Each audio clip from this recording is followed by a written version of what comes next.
الحمد لله وكفى والصلاة والسلام على سيد الرسل وخاتم الأنبياء وعلى آله وأصحابه الذين أوفوا عهده الذين هم خلاصة العرب الأرباء وخير الخلائق بعد الأنبياء. أما بعد فأعوذ بالله من الشيطان الرجيم. بسم الله الرحمن الرحيم.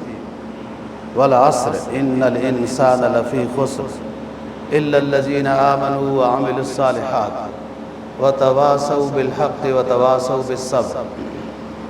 قال النبي صلى الله عليه وسلم سئل عنه قال قل آمنت بالله ثم استقم. صدق الله العظيم وصدق رسوله النبي الكريم ونحن على ذلك لمن الشاهدين والشاكرين والحمد لله رب العالمين. آخری پارہ سورہ عصر کی تلاوت کی ہے. اس کا ترجمہ یہ ہے، اللہ رب العزت فرماتے ہیں قسم ہے زمانے کی، ان الانسان لفی خسر، تمام کے تمام انسان خسارے میں ہیں. اگلی آیت میں خسارے سے نکلنے کا راستہ بتایا، الا الذین آمنوا وعملوا الصالحات وتواصوا بالحق وتواصوا بالصبر. سارے انسان خسارے میں ہیں مگر وہ خسارے سے بچ جائیں گے جنہوں نے ایمان لایا اور اچھے اعمال بجا لاتے رہے، دوسروں کو اچھی بات کی تلقین کرتے رہے اور صبر کرتے رہے. چار چیزیں ہیں.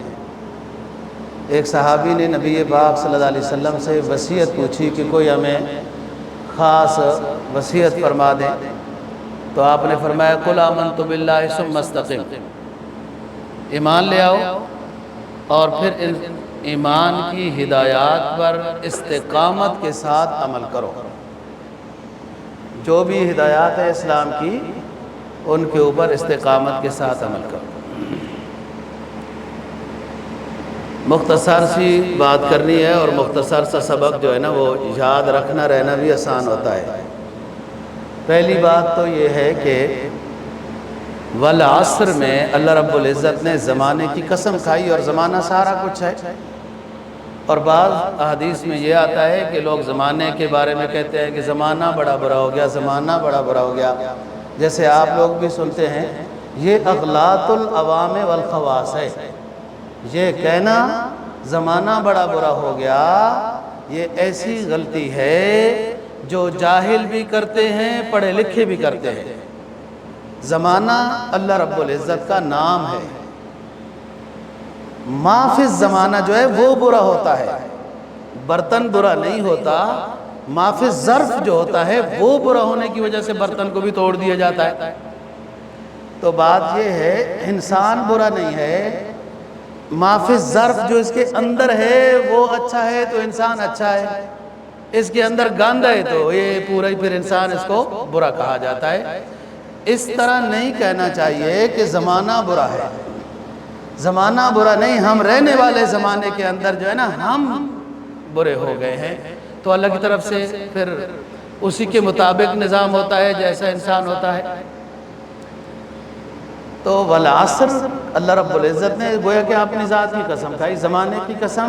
حدیث میں آتا ہے اللہ فرماتے ہیں انا الدہر، میں زمانہ ہوں. والناس یسب الدہر، اور لوگ بیوقوف دہر کو زمانے کو گالی دیتے ہیں. انا الدہر، زمانہ میں ہوں. اور ایک حدیث میں فرمایا کہ انسان کا قلب بین اصبع الرحمن، اللہ کی دو انگلیوں کے درمیان میں کما ہوا شان ہو، جیسے اللہ کی انگلیاں. ہمیں نہیں پتا ان کی کیفیت، حدیث قدسی بیان کر رہا ہوں. بندوں کا دل اللہ کی دو انگلیوں کے درمیان میں ہے. اللہ جب چاہے جس کو جدھر پھیر دے، لیکن کوئی پھروانا تو چاہے نا.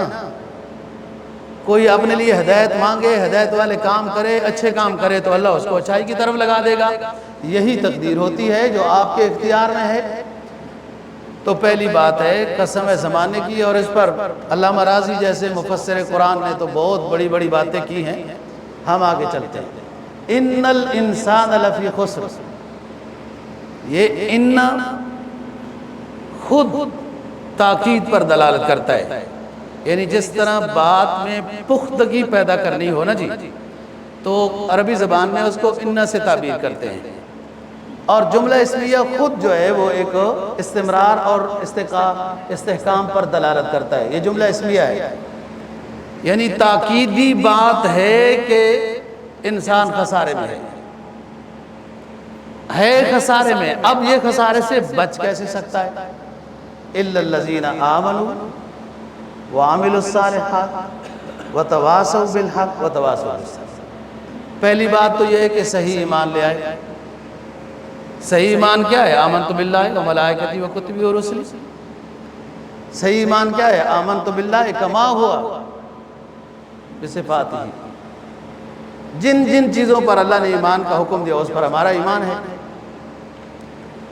اور ایمان میں ذرہ برابر بھی تردد نہیں ہونا چاہیے، خصوصاً تقدیر کے مسئلے میں۔ ادھر تو ہر کوئی جاہل سے جاہل یہ کہہ دیتا ہے وہ جناب اللہ کے تو حکم کے بغیر پتہ بھی نہیں ہلتا، تو آپ کے اوپر ذرا سی پریشانی آئی تو پھر گلے شکوے کس چیز کے ہیں؟ مصیبت عین راحت ہے اگر کوئی ہو عاشق صادق، کوئی پروانے سے پوچھے نہ جلنے میں مزہ کیا ہے۔ ادھر تو یہ جملہ ہے کہ اللہ کا حکم کے بغیر پتہ بھی کوئی نہیں ہلتا، تو اللہ کے حکم کے بغیر آپ پر بیماری آ گئی ہے، اللہ کے حکم کے بغیر آپ کے اوپر کوئی پریشانی آ گئی نہیں، وہ بیماری وہ راحت ہے، وہ نعمت ہے، آپ کو ٹک کر بیٹھنے کا موقع ملا ہے، توبہ استغفار دعا کرنے کا موقع ملا ہے۔ بیماری صحت کی طرح نعمت ہے، بعض حضرات نے تو صحت سے بہتر نعمت لکھی ہے کہ صحت میں تو ادھر ادھر جاؤ کئی گناہ ہوتے ہیں، بیماری میں تو ٹک کے بیٹھو، ایمان مضبوط رکھو، رجوع اللہ کرو، توبہ کرتے رہو۔ جن لوگوں کی دعائیں قبول ہوتی ہیں ان میں سے ایک بیمار ہے جس کی دعا قبول ہوتی ہے، اللہ کی مہربانی میں ہوتا ہے وہ۔ شیخ سعدی نے ایک واقعہ لکھا ہے، جب یہ اس طرح شیخ صاحب بات کرتے ہیں نا کہ ایک بندے کا واقعہ ہے، وہ حقیقت میں ان کا اپنا ہی ہوتا ہے، ویسے اپنے آپ کو ظاہر نہیں کرتے نا، اللہ والے سارے ایسے ہوتے ہیں۔ جو اللہ والا ہوتا ہے اپنی کرامت کو، اپنی نیکی کو، اپنی بزرگی کو کوشش کرتا ہے کہ وہ ظاہر نہ ہو، الا یہ کہ کہیں مجبوری ظاہر کرنی پڑ جائے تو ایک الگ بات ہے نا جی، وہ اپنی خواب بھی نہیں بتاتے۔ شیخ صاحب لکھتے ہیں کہ ایک بندہ بیمار تھا، اس کو لوگ بیمار پرسی کرنے آئے، تو اس نے کہا الحمدللہ الحمدللہ ماشاءاللہ ٹھیک ہوں۔ انہوں نے کہا صاحب آپ کیسے، آپ تو بیمار ہیں، تو آپ کہتے ہیں الحمدللہ۔ الحمدللہ تو نعمت پر کہا جاتا ہے، گویا سائل صحت کو ہی نعمت سمجھتا تھا، سائل بیماری کو نعمت نہیں سمجھتا تھا، تو اس نے اپنے حساب سے بات کر دی ہے کہ آپ بیمار ہیں اور الحمدللہ کہہ رہے ہیں۔ تو انہوں نے کہا دیکھو سنو، میں مصیبت میں مبتلا ہوں، معصیت میں مبتلا نہیں ہوں، اس پر اللہ کا شکر ہے کہ جب سویا ہوا ہوں، لیٹا ہوا ہوں، تو بیمار کی دعا قبول ہوتی ہے، بیمار اللہ کے قریب ہوتا ہے، وہ بھی نعمت ہے، صحت بھی نعمت ہے۔ دعا یہ کرنی چاہیے، ہم کمزور ہیں، اللہ بیماری کی نعمت کے بدلے میں ہمیں صحت کی نعمت عطا کر۔ تو انسان سب خسارے میں ہے، خسارے سے کیسے بچ سکتا ہے؟ اِلَّا الَّذِينَ آمَنُوا، ایمان لائے، صحیح معنی میں اس کے اندر ذرہ برابر بھی ذرا سا داغ بھی شرک کا نہیں ہونا چاہیے، تقدیر پر پورا ایمان ہونا چاہیے، اور تقدیر میں بحث سے منع بھی کیا گیا، یہ بھی ایمان کا حصہ ہے۔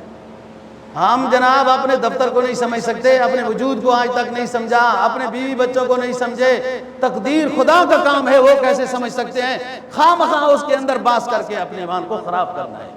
تقدیر میں بحث سے منع کیا گیا ہے۔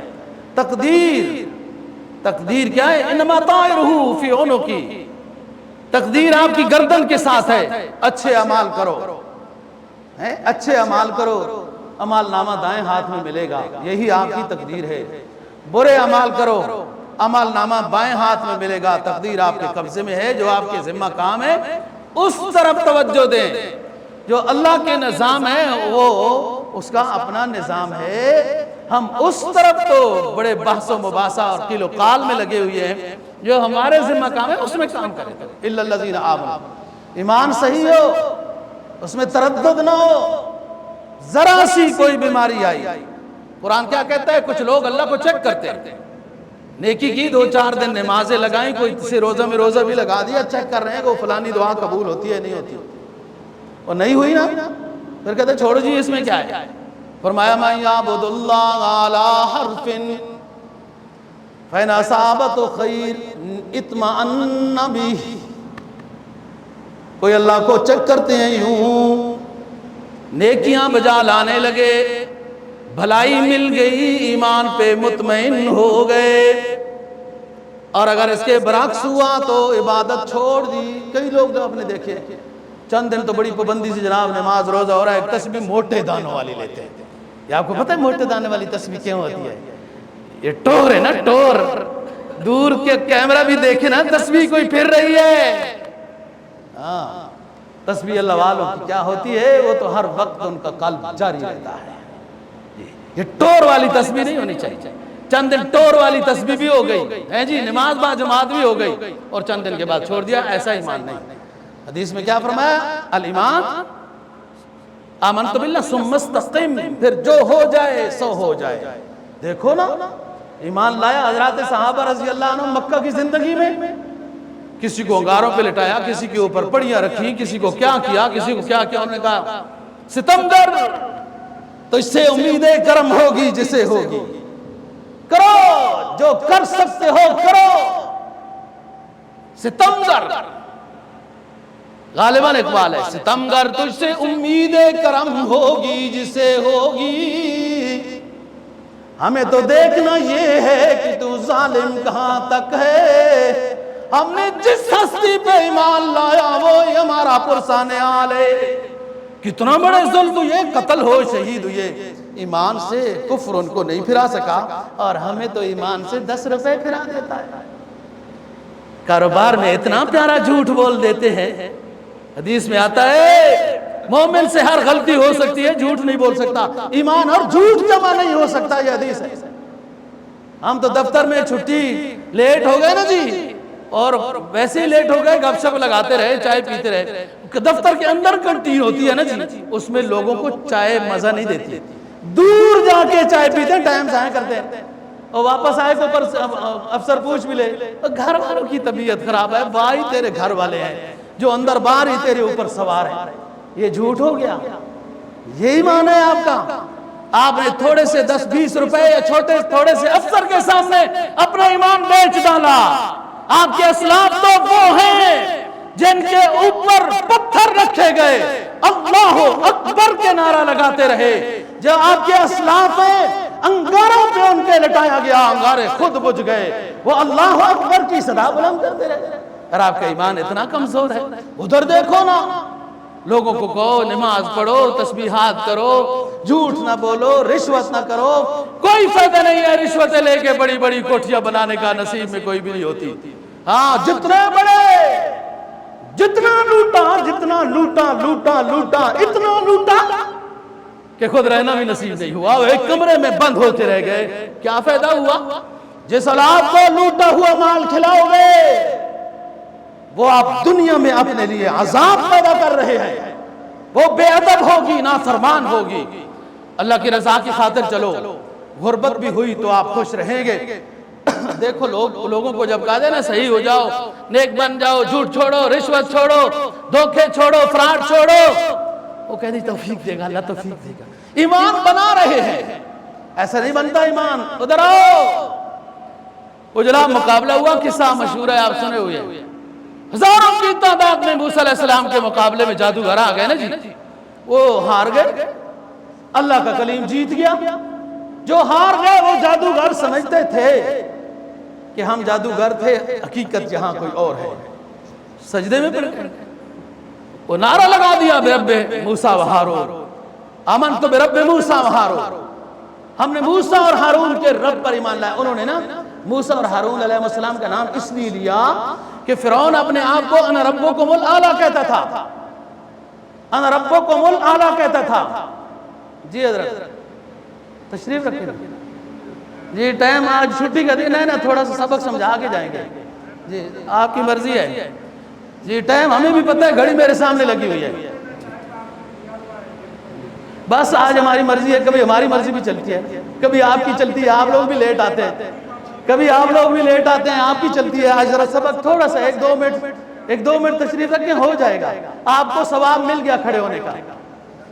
ٹھیک ہے، آپ کی مرضی ہے، کوئی بات نہیں۔ یہ ساری دنیا بیٹھی ہوئی ہے، توجہ سے بات سن رہے ہیں، آپ کو نہیں سمجھ آ رہی تو میں کیا کروں؟ جی وہ بیٹھے سارے نا، جی سارے بیٹھے، ہار گئے موسیٰ علیہ السلام کے سانپ، یہ جو کچھ تھا وہ سارا کچھ کھا گیا، جیت ہو گئی۔ وہ سجدے میں پڑ گئے، جادوگر سجدے میں پڑ گئے، تو فرعون کیا کہنے لگا؟ اچھا میری مرضی کے خلاف آپ لوگوں نے اس پر ایمان لایا؟ میں جو بات بتا رہا تھا کہ انہوں نے موسیٰ اور ہارون کا نام کیوں لیا؟ کہ فرعون کہتا ہوتا تھا نا انا ربکم الاعلی، تو وہ صرف یہ کہہ دیتے کہ ہم نے رب پر ایمان لایا، تو فرعون یہ کہتا کہ یہ میں ہی رب ہوں، میرے اوپر ایمان ہے۔ اس اشکال کو دور کیا تھا۔ تھوڑی سی بات یہاں سمجھنے کی ہے، بابو ٹائپ ہے نا، کرسیوں پر بھی بیٹھ کر ان کو، اتنی پیاری قلیدوں پر بیٹھ کر بھی ان کو تکلیف ہوتی ہے۔ اب ہم کیا کریں؟ ایمان کی بات سننے میں دل کھلنا چاہیے۔ کیا کرو گے گھر میں جا کے؟ چھٹی ہے، دین کی بات سنو، اس میں کوئی فائدہ پاؤ، دوسروں کو بھی جا کے بتاؤ۔ دفتروں کے دن بھی آپ کو ٹینشن ہے، چھٹی کے دن بھی ٹینشن ہے، خود لیٹ آؤ کوئی ٹینشن نہیں۔ مولوی صاحب کا کیا مسئلہ ہے؟ وہ تو ادھر ہی ہے، اس نے جلدی جمعہ پڑھا کے کہاں جانا ہے، دیر سے کہاں جانا ہے، فائدہ آپ کا کر رہا ہوں۔ وہ سجدے میں گئے، ایمان لے آئے، فرعون نے دھمکی دے دی، تو انہوں نے کہا فقض ما انت قاض، فرعون جو کر سکتا ہے کر لے۔ ایمان چند لمحوں میں بن گیا، ہمارا ایمان 60 سال تک نہیں بنا، چند لمحوں میں ایمان بن گیا۔ انہوں نے کہا فرعون جو کر سکتا ہے کر لے، ہمیں ایمان میں جو چیز نظر آ گئی، ہم ایمان سے پھرنے والے نہیں ہیں۔ ایمان یہ چیز ہے، ایمان کے اوپر پھل آور ہوتے ہیں، ایمان کامیاب ہوتا ہے۔ عامل الصالحات، اچھا اعمال بجا لانے ہیں، برے اعمال سے بچنا ہے۔ پھر اتنی کافی نیکی نہیں، دوسروں کو بھی جتنی توفیق ہو نیکی کی بات بتانی ہے، اور ادھر سے پھر یہی ریاکشن آئے گا جو آپ سن رہے ہو، یہی ہوتا ہے، ادھر سے یہی آتا ہے۔ آپ رشتہ داروں میں تبلیغ کر کے دیکھیں نا، پڑوس میں کر کے دیکھیں، چھوڑ رشتہ دار، پڑوس، آپ کی دکان میں 5 بندے ملازم ہیں، آپ دیجئے، آپ کے ماتحت 5-7 بندے، ادھر سے ہی تبلیغ شروع کرو، آپ خود دیکھ لیں کیسے آگے سے عکس آتا ہے نا جی۔ اب اس پر صبر کرنا ہے، صبر کرنا ہے، یہ نہیں کہ انہوں نے کوئی باتیں کی تو ہم بات کرنا ہی چھوڑ دیں۔ تقریر کے درمیان کھڑے ہو کر یہ کہنا ٹائم ختم ہو گیا مولوی صاحب، ٹائم ختم ہو گیا، جدھر ٹائم پر جمعہ ہوتا ہے ادھر جائیں کرو، یہ خلاف سنت ہے، بے ادبی ہے قرآن حدیث کی۔ ایک تاریخ 23 سالہ سرکار دو جہاں صلی اللہ علیہ وسلم کی، خلفائے راشدین کی نہیں دکھا سکتے ہو کہ وہ بیان کر رہے ہو، ممبر پر بیٹھے ہو، قرآن و حدیث بیان کر رہے ہو، اور ایک صحابی یا تابعی کھڑے ہو کے کہہ رہے ہو ٹائم ختم ہو گیا، ٹائم، یہ خلاف سنت ہے، قرآن و حدیث کی بے ادبی ہے۔ جدھر ٹائم پر ہوتا ہے ادھر جاؤ، اور تم جتنے ٹائم پر آتے ہو، 12:15 کی اذان 12:30 کی ہوئی ہے، آئے کتنے ہو بابو صاحب؟ اذان کے بعد قرآن کہتا ہے فَاسْعَوْا إِلَىٰ ذِكْرِ اللَّهِ وَذَرُوا الْبَيْعَ، یہ صیغہ امر ہے، اذان اول کے بعد سب کو چھوڑ کر مسجد میں آ جاؤ۔ اور مولوی صاحب کے اوپر شریعت نے کوئی پابندی نہیں لگائی ہے کہ وہ جب آئے اس کی مرضی ہے، جب چلے وہ تقریر ختم کرے وہ اس کی مرضی ہے، بشک سیرت کا مطالعہ کر کے دیکھ لو۔ تو جب آپ تبلیغ کی بات کریں گے تو آگے سے کچھ ناراضگی ہوگی، لیکن یہ کہ ہم جناب لوگوں کی باتوں کو سن کر تو تبلیغی چھوڑ دیں، واعظ و نصیحتی چھوڑ دیں، ہرگز نہیں۔ گھر میں بھی، رشتہ داروں میں بھی، پڑوس میں بھی، اپنے دکان یا دفتر میں لوگ ہیں ان کو بھی سمجھانا ہے۔ لوگوں کی باتوں پہ آتے ہم تو جھوپڑا مسجد جب بنائی تھی اسی وقت بھی لوگ کہتے تھے قبضہ کرو، ہم اسی وقت ہی بھاگ جاتے۔ جن راہوں سے ہم گزرے تھے دشوار ضرور وہ راہیں تھی، ہر ایک مسافر کے لب پر کچھ نالے تھے کچھ آہیں تھی۔ میرا کہنا اور آپ کا سننا اللہ قبول و منظور فرمائے، تو سنتیں پڑھیں، اللہ تعالیٰ ہم سب کو ہدایت نصیب فرمائے۔